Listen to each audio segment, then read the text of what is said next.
시작을 해볼까요?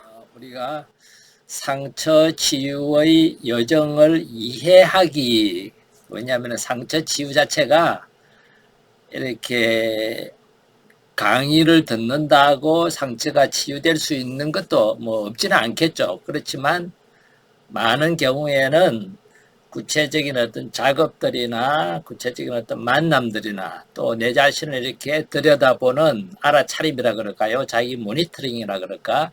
그런 과정을 거쳐서 보통은 상처 치유로 이렇게 이제 구체적으로 치유가 되어가는 과정을 이렇게 걸을 수 있기 때문에 우리가 제목을 상처 치유하는 그 과정을 이해하기, 그러니까 적어도 이론적으로는 이런 과정들을 거치게 되고 그 과정에서 이런 것이 필요하구나 하는 것을 적어도 머리로 알고 있는 것이 실제 나중에 치유의 과정에 들어갔을 때 도움이 될 거라는 그런 이제 그 전제를 가지고 이렇게 주제를 한번 이렇게 풀어봤습니다. 이 상처를 치유한다는 것이 어쩌면은 참 먼 여정이기도 합니다. 우리가 다음 달에, 그러니까 5월 달에는 이어서 이제 용서의 여정, 그 용서 여정을 좀 더 이해하고 걸어보는 과정을 이렇게 거칠 텐데, 상처 치유는 궁극적으로 용서로서 종착점에 도달하게 돼요. 이제 다 용서가 되었다, 이런 마음이 내 안에 들고 그런 느낌이, 그런 내 안에 확신이 든다면은 이제 상처 치유는 끝났구나 하고 이렇게 할 수 있어요.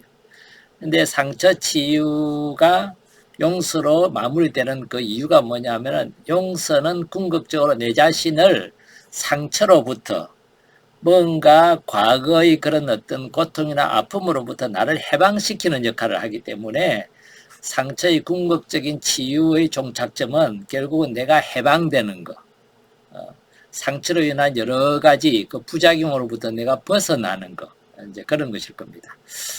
아직 우리가 이제 상처 치유 과정에서 중요한 요소인 지난주에는 개방하는 거를 좀 했습니다. 개방 중에서도 상처를 표현하는 거, 거기에 대해서 이제 조금 다뤘죠. 그래서 우리가 이 개방과 표현에서부터 조금씩 다음 단계를 이렇게 넘어갈 수 있는 시간을 이렇게 한번 이제 가져보겠습니다.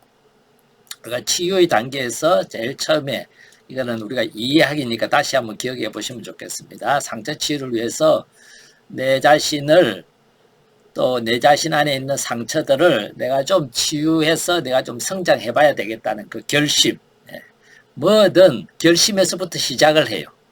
나의 성장을 위해서든 새로운 목표나 계획을 위해서든 이런 결심이, 이런 결단이 처음 선행이 됩니다. 그걸 내가 의식을 하고 있든 의식을 하고 있지 않든 내 안에서부터는 그런 메커니즘이 일어나는 거죠. 그리고 그 다음에 이제 그런 결심을 하고 나면은 상처 치유의 단계에서는 내 상처를 열어 보이는 게 참 중요합니다. 우리 몸의 상처를 의사에게 가서 말하고 설명하고, 또 그게 감추어진 부위라면은 그 옷을 벗거나 해서 그걸 보여줍니다. 왜냐하면 좀 더 구체적으로 알게 하기 위해서. 그래서 이 개방의 단계가 상처 치유에 있어서 가장 핵심적이면서도 힘든 단계라는 것을 이제 말씀을 드렸습니다. 지난주에 개방의 단계를 하면서 개방 안에서도 우리가 몇 가지 과정을 이렇게 거쳐봤습니다. 몇 가지 과정이 뭐였느냐 하면은요, 상처를 인식하는 거, 그 다음에 상처를 내가 인식하는 것에서 내가 알아차린다는 거죠. 그죠? 나에게는 이런 상처가 있구나 하는 거 알고 있는 것도 있고, 숨겨져 있는 모르는 상처들도 있다는 거. 그래서 알고 있는 상처, 인식하는 상처는 내가 치유를 하거나 아니면 그것이 미치는 부정적인 영향으로부터 어떻게 선택을 할까 하고 내가 결정할 수 있는 주인이 되지만은, 내가 모르는 상처는 내가 거기에 휘둘릴 수밖에 없다는 거죠. 그죠? 그래서 내가 숨어있는 상처가 뭐가 있는지, 또 내가 알고 있지만은 그냥 안 본 척하는, 못 본 척하는 상처들은 뭐가 있는지, 이런 것들을 갖다가 내가 알아차리는 단계를 인식의 단계고, 인식을 했으면은 이제 상처를 열기 위해서 좀 더 안전한 상황을 조성하고 내 안에서도 방탄조끼를 입고 그래서 이 안전한 상황에서 개방하는 어떤 그런 것을 이제 말씀을 드렸고요. 그 다음에 이렇게 안전이 확보되었다고 이제 내가 생각이 된다면 상처를 이제 표현을 하는 거. 그 단계까지를 이제 지난번에 얘기를 하고, 오늘은 원래 이제 상처 개방의 단계에 두었던, 자기를 위로하기죠. 그죠? 예. 그거를 갖다가, 꼭 개방의 단계에서 해도 되지만은, 뭐라 그럴까, 치료하기 단계에서도 할 수 있습니다. 그래서 지난번에 마무리하지 못했던 그 자기 위로하기 단계를 치료하기 단계로 넣어가지고 오늘 우리가 다룰 거는 치료하기와 이제 치료가 끝나고 나면 일상으로 돌아와서 우리가 이제 약도 먹고 쉬기도 하고 의사의 말에 따라서 어떤 거는 금지해라 그러면 또 그것도 하고 이제 그래서 일상과 연결해서 내 치유가 계속 지속이 되고 있는 거죠. 그죠? 이 두 단계에 대해서 오늘 여러분들과 같이 좀 나누어 보도록 하겠습니다. 예. 이제 세 번째 단계인 치료, 치료학인데 이 치료의 목적이 뭐냐 하면은요, 기본적으로 치료의 목적은 상처로 인해서 훼손된 자기의 어떤 주도권을 회복하는 겁니다. 자기의 주도권이라는 것은 뭘 의미하느냐 하면은요, 보통 상처를 받으면은요, 두려워져요. 또 상처받을까봐 두렵고, 나한테 상처 준 사람이 두렵고, 내가 상처를 받게 되는 그런 상황이 두렵고, 그래서 우리 안에는 그 상처가 주는 고통으로 인해서 똑같은 고통에 똑같은 상황에 처하고 싶어 하지 않는 두려움이 우리로 하여금 예방 기능을 하는 거죠. 그죠? 다시 똑같은 상황에 처하지 않도록 두려움이라는 것이 우리 안에 생깁니다.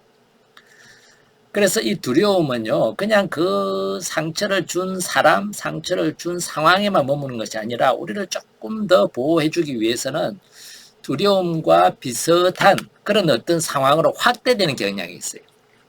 우리 조상들이 뭐라고 얘기합니까? 자라보고 놀란 가슴, 소뚜껑 보고 놀란다. 좀 비슷하면은 내가 두려움을 가지고 미리 예방할 수 있습니다. 피할 수 있다는 거예요.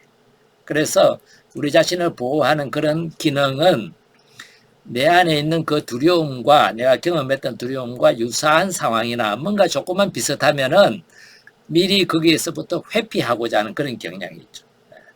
그래서 두려움들은 나를 이렇게 피하게 도와주는 역할도 하지만은 이것을 뒤집어서 보면은요, 어떤 것을 경험할 수 있는 가능성을 막아버리기도 해요. 두렵기 때문에 다가가지를 않는 거죠. 피해버리는 거죠. 내가 어떻게 보면은 즐길 수도 있고 새로운 경험을 할 수도 있고 그걸 통해서 내가 좀 더 인성적으로 성장할 수 있는 가능성들을 막아버리기 때문에 그 두려움은 오히려 우리의 삶을 더 풍요롭게 하는 방해물이 될 수 있다는 겁니다. 그런데 내가 상처가 많다 이러면 뭘까요? 두려워해야 될 일이 많아진다는 거죠. 그 말은 동시에 그 두려운 걸 다 피하고 내가 안전한 곳에 머물기 위해서는 상처가 많으면 많을수록 안전한 곳은 점점 줄어들어요. 좁아들 수밖에 없습니다. 그러다 보면 내 삶의 많은 부분들이 내가 누리지 못하게 되고 내가 즐기지 못하는 그런 어떤 상황이 되다 보면은 이 상황에 대한 주도권을 내가 갖지를 못하고 그 두려움 속에서 내가 끌려다니게 된다는 겁니다. 그래서 우리가 치료의 목적을 첫 번째로 뭐냐 하면은 내가 상처로 훼손된 나라는 한 존재의 주도권을 다시 회복해보자. 내가 내 인생의 주인이 되고 내 상처의 주인이 되자.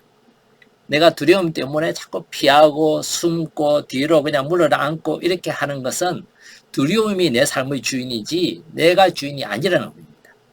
그래서 상처가 주는 두려움으로부터 내가 단호하게 한번 떨쳐 일어서 보자. 그게 이제 상처로 훼손된 자신의 주도권을 이제 한번 회복해보고자 하는 그런 시도고 그게 바로 치료가 주는 첫 번째 목적이고요.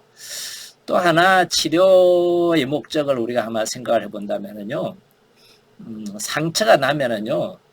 자기 안에 기본적으로 삶에 대한 안정감을 잃어버려요. 주변에는 위험 요소들이 참 널려 있구나 하는 경험을 하기 때문에. 그래서 좀 무서워질 뿐만 아니라 내 안에서 안정감이 깨지게 되고 그리고 그 두려움에 적절하게 대처 못하는 경험들을 많이 했기 때문에 자기 자신에 대한 신뢰, 자기에 대한 믿음도 이렇게 약해져 있습니다. 그걸 우리가 다르게 표현하면은 스스로가 좀 위축된다 그럴까요? 두려움이 많아질수록 위축될 수밖에 없죠. 그죠? 예. 왠지 내가 쪼그라드는 느낌, 내가 작아지는 느낌, 예, 그런 느낌이죠. 그래서 치료를 한다는 것은 자기 자신을 믿는 신뢰 능력, 또 자기 안에 깨어져 있는 그런 어떤 안정감을 다시 재건하는 것. 애들이 태어나면 어때요? 잘 믿어요. 안정되어 있어요. 그래서 모든 것에 관심이 많고, 그래서 모든 걸 만져보고 싶고, 경험해보고 싶고, 다가가요. 그런데 아이들이 상처를 받기 시작하면 어떻게 될까요? 두려워지기 시작해요. 이게 뭔가 싶어서 촛불이 가물가물 막 움직이는 게 뭔가 싶어가지고 한번 만져봤는데 되었어요. 정말 깜짝 놀란 거죠. 아이 입장에서는 공포예요. 두려움이에요. 어떤 의미에서는 심리적으로는 상처라고 볼 수가 있어요. 그러면 다음에 어때요? 그거를 무서워하게 돼요. 근데 이런 경험을 많이 하게 될수록 어떨 것 같아요? 안정감이 깨어지고 자기 자신에 대해서 내가 이 멋모르고 자꾸 이런 위험에 처한다는 것 때문에 자기 자신에 대한 자신감도 잃어버리게 되죠. 그래서 어린 아이 때는 적절한 보호를 해주는 이유가 위험에 처하지 않도록, 보호를 해주는 이유가 스스로의 안정감을 신뢰할 수 있는 능력을 유지하고 그걸 갖고 갈 수 있도록 하기 위해서 부모들이 그런 위험으로부터 다 보호를 해주는 거죠. 왜냐면 처음에는 이게 위험한지 아닌지 경험을 안 해봤기 때문에 대부분 애들은 모른단 말이에요. 그러니까 우리가 경험을 통해서 잃어버렸던 그런 안정감이나 자기 자신에 대한 신뢰, 자신감을 회복하기 위한 목적이, 다시 재건해보기 위한 목적이 바로 치료하기의 목적이라고 볼 수가 있습니다. 그 다음에 이제 우리가 하나 더 보탠다면은 이 치료하기가 중요한 이유 중에 하나가, 똑같은 음식을 먹어도 누구는 배탈이 나고 누구는 배탈이 안 나요. 그죠? 왜 그럴까요? 그거 뭐냐면 사람마다 어떤 외부의 부정적인 자극에 저항하는 능력을 가지고 있는데 그 저항 능력이 사람마다 좀 달라요. 어떤 사람은 아주 강하고 어떤 사람은 약하죠. 그죠? 강한 사람은 웬만하면은 그 자극으로 인해서 상처를 받거나 이렇게 하지 않고, 받아도 좀 덜 받거나, 그 상처의 강도가 스스로의 저항력이나 면역력 때문에 그 상처의 강도가 줄어들게 돼요. 그래서 우리가 치료하기 위해서 또 하나 우리가 생각해 볼 수 있는 거는 자기 자신이 가지고 있는 그런 면역력을 키워가는 거, 상처에 저항할 수 있는 능력을 키워가는 거, 그것도 이제 치료의 중요한 하나 요소가 될 겁니다. 오픈 게임의 제목을 가지고 너무 설명을 많이 드렸다, 그죠? 그럼 하나씩 이제 치료하기 위해서 또 거쳐야 될 단계가 있으니까 그 단계들을 우리가 이제 하나씩 볼까요?